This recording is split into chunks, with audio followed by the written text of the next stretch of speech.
Motor On The Road kembali hadir untuk Anda, untuk menemani waktu berbuka puasanya Anda. Kita masih berada di Kecamatan Walet ya, bersama dengan Komisi 4 dan ada juga dari BPBD, ada Pak Heri di sini. Ini fokus penanganan banjir di wilayah Cirebon, khususnya di Cirebon Timur. Oke, Pak Nurholis, tadi saya tertarik sekali apa yang Bapak sampaikan. Harus ada pemetaan wilayah dengan tugasnya masing-masing. Bagaimana Pak menjelaskan? Ya, gini. Jadi penanganan banjir ini kan perlu menyeluruh.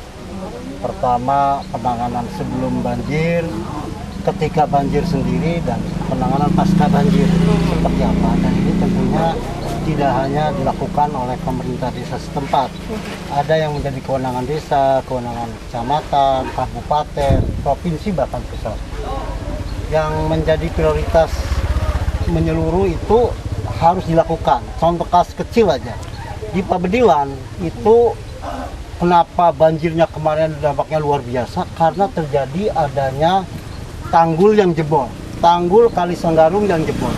Ini akibat apa? Akibat kelalaian untuk memeriksa tanggul. Sudah berapa tahun kah tanggul, kekuatannya sampai di mana, itu harusnya diperiksa. Oke, cross check itu ya Pak? Di cross check, dipelihara, pemeliharaannya lalai. Oke. Nah, ini kalau salah satu contoh saja ya. Kita tidak dalam konteks menyalahkan siapapun, tapi ini dalam konteks perbaikan, mencari solusi terbaik supaya banjir ini tidak terulang kembali.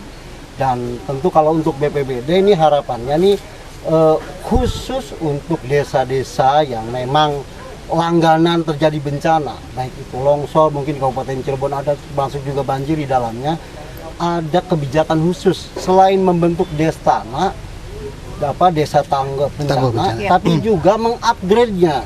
Karena kadang kan sudah dilatih setahun, 2-3 hari dalam setahun nggak ngapa-ngapain, lupa lagi, tidak tanggap lagi gitu kan. Ini harus di-upgrade, harus ada program khusus ya, harapannya di BPBD, termasuk stakeholder lain ya, kayak Dinsos mungkin ada Tagana di sana memberikan sedikit pembelajaran bagi warga masyarakat yang bisa menjadi relawan ketika ada bencana banjir.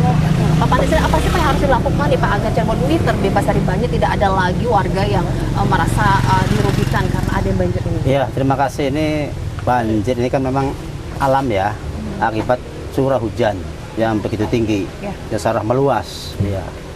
Nah, curah hujan ini pastilah kalau ada hujan pasti ada genangan dan akan mencari jalan masing-masing air ini. Nah, kita lihat ini infrastrukturnya secara fisik memang ini ya prihatin ya. Maka itu solusinya ini pemerintah daerah, pemerintah provinsi, pemerintah pusat harus turun tangan, yaitu dalam rangka memperbaiki infrastruktur. Yaitu minimal pertama normalisasi. Iya, harus menyeluruh. Ya, tidak boleh lokal. Ini. Kedua, memperkuat tanggul. Iya, memperkuat tanggul ini. Kalau memang kemarin itu luber, ya ditambahilah 1 meter atau berapa sentimeter, 60 meter minimal. Nah, ini insya Allah kalau pemerintah tiga-tiganya ini ada perhatian, nah ini tinggal peran dari para pemerintah daerah. Kami DPRD siap mendorong pada Pak Bupati agar bisa komunikasi langsung dengan Pak Gubernur, dengan Pak Kementerian, karena anggaran ini cukup besar. Tidak bisa di daerah sendiri apa ya? Iya, 4 sungai ini harus semua ada perbaikan. Maka tidak bisa kita tangani oleh Pemda sendiri. Harus tiga-tiganya harus turun tangan. Karena ini proyek besar. Iya. Iya, itu mudah-mudahan kalau infrastrukturnya sudah tangguh, ya tanggulnya, terus kedalaman sungainya sudah normal, tidak seperti sekarang bertahun-tahun. Ya karena tidak ada perbaikan, Pak Kabit ya. Ya terus langganan tiap tahun karena tidak ada perbaikan. Terulang lagi. Nggak akan selesai ini. Iya. Betul. Hanya bantuan terus, ada edukasi dan sebagainya. Tapi kalau infrastrukturnya tidak ada perbaikan, sudah sampai kapanpun tetap akan seperti ini lagi apa ya? Banjir lagi. Oke. Itu kira-kira seperti upaya itu. dari BPBD Kabupaten Cirebon apa sih Pak Heri untuk bisa membantu warga? Ya, terima kasih. Alhamdulillah BPBD kita sudah melaksanakan Destana ya. Kebetulan desa-desa yang terdampak banjir itu sebetulnya sudah dilakukan pelatihan Destana tahun 2021 gitu ya. Cuman memang ini harapan kami sih sesungguhnya dari elemen masyarakat yang kita latih Destana ini biasanya kan hanya 30. Nah, saya berharap dari 30 orang ini mestinya sih menyampaikan juga ke RT-RT gitu, ke TRW gitu ya. Nah, nanti RT-RW itu kan masing-masing mempunyai perwakilan keluarga, sehingga dari yang dilatih oleh keluarga itu bisa menyampaikan juga ke keluarga gitu. Nanti bukan hanya Destana, maka kita berharap ini nanti ada Katana, Pak. Katana itu artinya keluarga tangguh bencana. Gitu. Jadi keluarga tangguh bencana itu bisa mendukung Destana. Nah, Destana nanti kedepannya itu bisa mendukung Kencana. Nah, kecamatan tangguh bencana yang insya Allah akan kita gulirkan Pak Dewan itu sekitar tahun 2025 Pak, Kencana gitu ya. Nah, dari 412 desa kita baru hanya 43 desa. Jadi kita masih harus bergerak lagi melatih desa-desa yang supaya agar mengikuti pelatihan Destana gitu. Jadi harapannya kalau masyarakat sudah dilatih, maka ketika ada tanda-tanda bencana, mereka sudah mengetahui apa yang harus dilakukan. Apa sih Pak ya dasar yang harus dilakukan oleh masyarakat ya Pak? Ya, dasar yang masyarakat pertama ketika terjadi misalnya banjir ini ya, ada peninggian di bendungan, maka masyarakat harus waspada gitu ya. Terutama yang sering terkena dampak itu.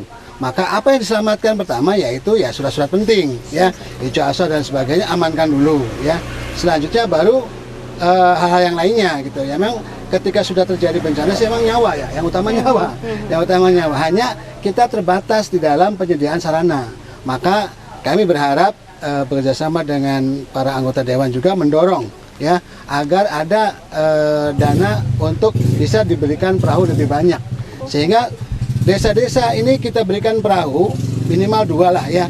Itu minimal 2 atau kita simpankan di kecamatan. Sehingga ketika terjadi bencana, masyarakat desa tidak menunggu pertolongan itu bantuan dari kita yang di sumber ya, yang jaraknya harus standby di desa dulu. Maka kita menyampaikan kepada tim TAPD agar tolong alokasikan dana untuk pembelian perahu yang bisa kita titipkan minimal di kecamatan. Gitu ya. Soal anggaran sih kalau untuk kebaikan legislator pasti akan support ya. Ya, insya Allah kita mendorong ya. Kalau dari APBD Kom Cirebon mungkin di tahun 2024 ini berarti di perubahan. Tapi kalau perubahan ini kecil banget ya. Kita dorong nanti tahun 2025 ya. 2025 itu bisa maksimal. Siap, lebih maksimal lagi soal anggaran ya. Iya, di tahun 2025. Ada prioritas anggaran. Prioritas anggaran kita kan pendidikan, kesehatan, salah satunya juga untuk banjir. Bencana. Masalah banjir ini masalah prioritas. Harus segera diselesaikan oleh pemerintah kabupaten. Prioritas anggaran itu ya Pak ya menjadi hal yang utama gitu ya. Oke, kita akan lanjutkan perbincangan kita terkait dengan penanganan banjir di wilayah Cirebon Timur usai jeda berikut ini.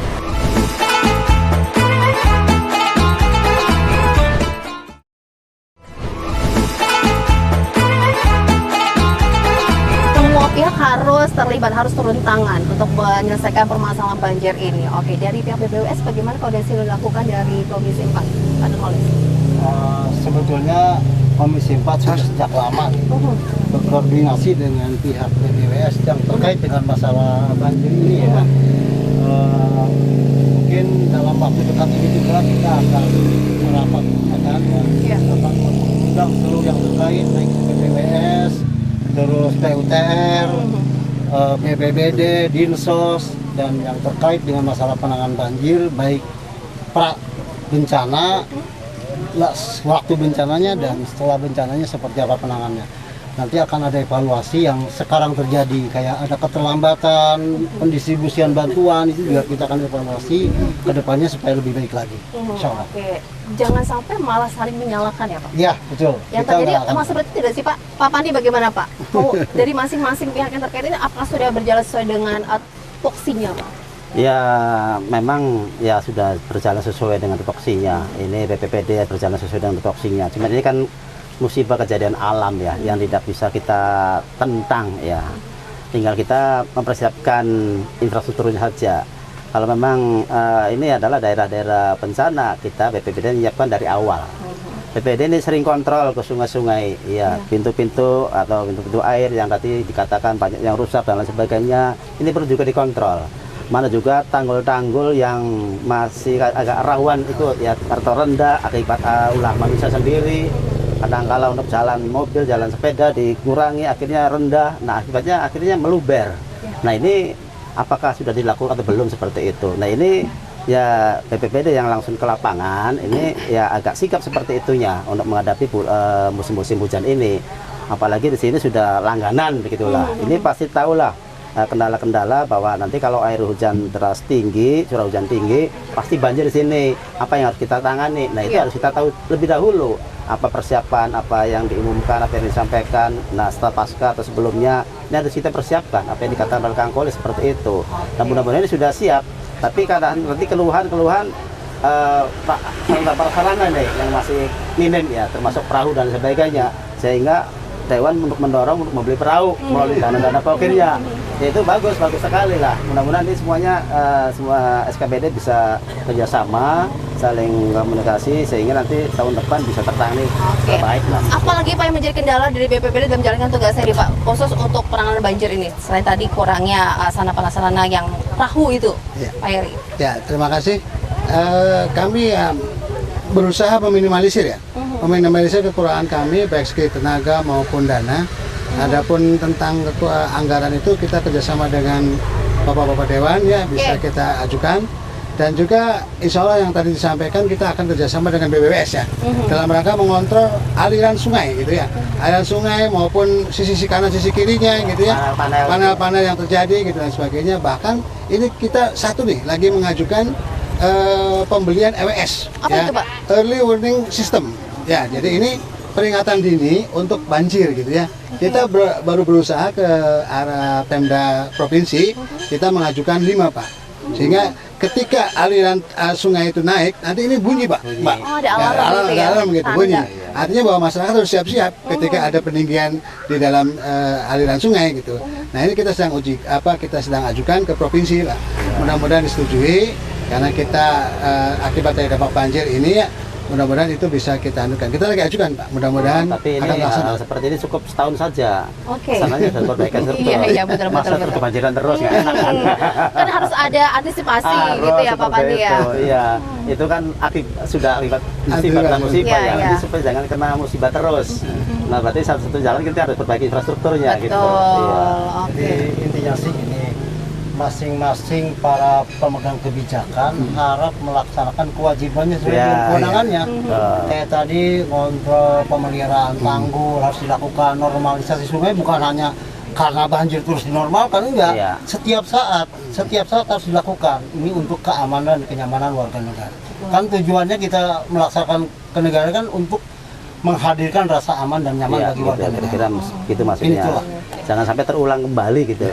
Prinsipnya seperti itu. Oke, kira-kira bisa terbebas dari banjir tahun berapa ya Pak wilayah Cirebon? Tinggal kemauan pemerintah kita. Iya, mau sekarang mungkin bisa. Iya, mau komunikasi langsung dengan kementerian, dengan Pak Presiden langsung. Iya. Harus bergerak cepat ya. Jangan ditunda. Lebih baik, lebih bagus. Ya, intinya ikhtiar. Iya. Harus diupayakan secara maksimal. Yang pasti BPBD selalu siap-siap ya Pak. Insya Allah. Salam tangguh. Salam tangguh begitu. Oke deh, kita akan break untuk lanjutkan perbincangan kita di Legislator on the Road yang dipersembahkan oleh DPRD Kabupaten Cirebon.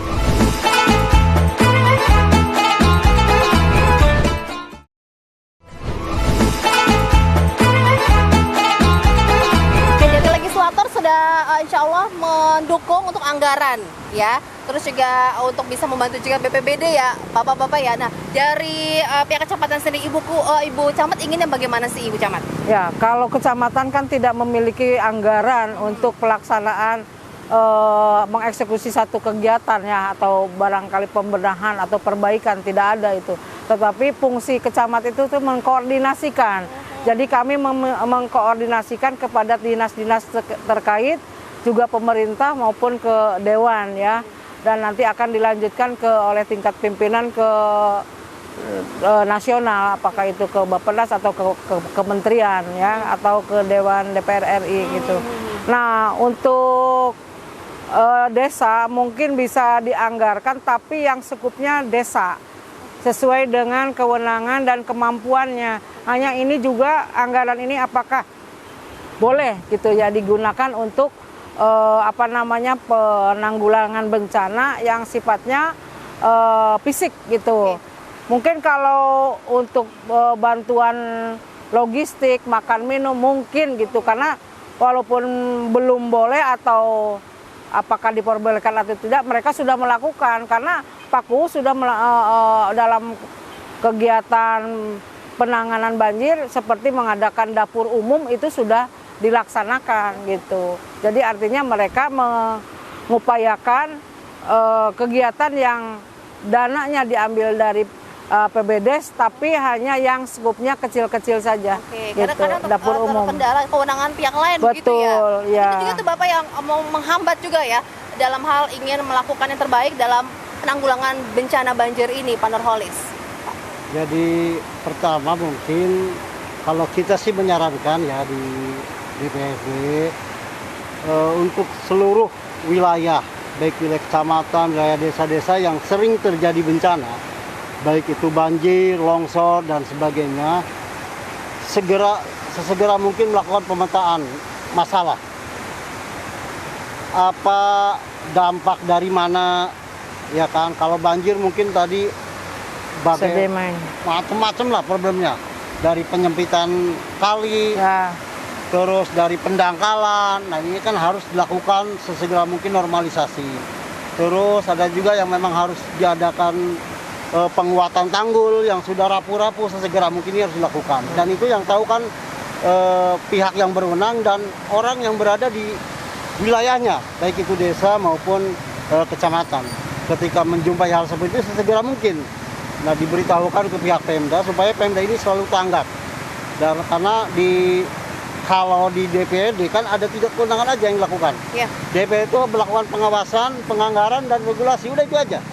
Jadi kita akan mensupport anggaran, mendorong Pemda untuk menganggarkan yang skala prioritas itu. Prioritas banjir, kesehatan, pendidikan, prioritas sampah, itu yang kita upayakan sekarang, kita dorong. Tinggal eksekusinya ada di pihak eksekutif. Ya, pemerintah kabupaten, dalam ini Pak Bupati beserta jajarannya, dan terus sampai ke tingkat desa tentunya. Ya, kita bersama-sama lah. Kita bersama-sama demi menghadirkan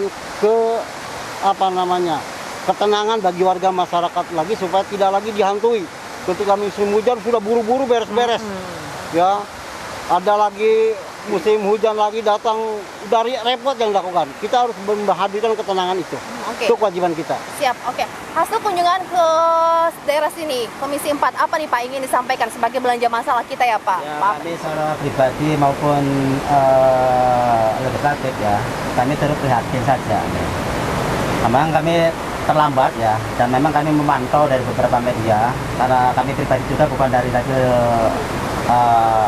6 ya, Dapil 6 ya. Tapi kami juga prihatin atas musibah yang dialami oleh 9 kecamatan, 37 desa yang membanjiri sampai dengan 2 meter ya, khususnya di Desa Cikuya juga ya Pak ya. Nah ini sehingga nanti bagaimana kita berkunjung ke sini agar mencari solusi gitu ya, mencari solusi. Dan kami sudah mendengar tadi paparan-paparan dari camat, dari mulai anggota DPR RI semua datang ya ke sini, Menteri. dan juga pementeri, pejabat, gubernur, Pak Bupati, dan semua ketua DPRD. Mudah-mudahan ini bisa dikomunikasikan, ya, bisa cepat diselesaikan komunikasi ini. Artinya perhatian ini semua dari daerah sampai pusat sudah mengetahui, sehingga mudah-mudahan nanti apa yang kita inginkan, perbaikan-perbaikan, perubahan-perubahan, kita bisa langsung terrealisasi dan cepat tanggap. Dan mudah-mudahan nanti hasil dari sini kunjungan Komisi 4 kita akan berkunjung ke BPWS Provinsi. Salah satu upaya juga nanti ke kementerian, di mana semua lini akan semua bekerja begitulah, dari mulai daerah sampai provinsi sampai pusat, agar nanti sama-sama mendorong permasalahan yang sama, sehingga bisa satu jalan satu suara untuk perbaikan Kabupaten Cirebon dalam rangka menangani banjir. Kita tunggu ya Pak, update ya Pak ya. Ya, Kabar insya Allah. baiknya nih setelah Mudah-mudahan Bapak nanti nanti kita melakukan sampaikan ke pimpinan, langkah sampai ke kita minta provinsi itu Pak. kunjungan ke beberapa provinsi dan pusat seperti itu. Siap, Ya. oke.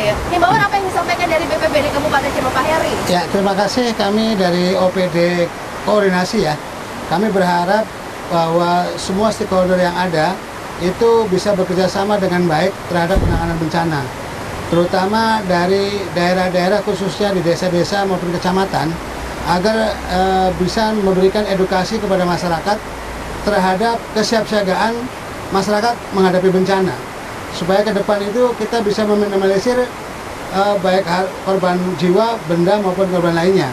Itu aja harapan kami dan masyarakat, agar masyarakat Cirebon berharap kami bisa tangguh dalam menghadapi bencana. Semoga tidak lagi terjadi bencana banjir Amin. di wilayah Amin. Cirebon ya Pak ya. Dan Amin. pasti ada Amin. komitmen Amin. bersama Amin. untuk bisa mengatasi masalah banjir tersebut di Kabupaten Cirebon, khususnya di Cirebon Timur. Kita harus akhiri program Legislator Under edisi kali ini. Semoga bermanfaat. Kita ketemu besok yang dipersembahkan oleh DPRD Kabupaten Cirebon.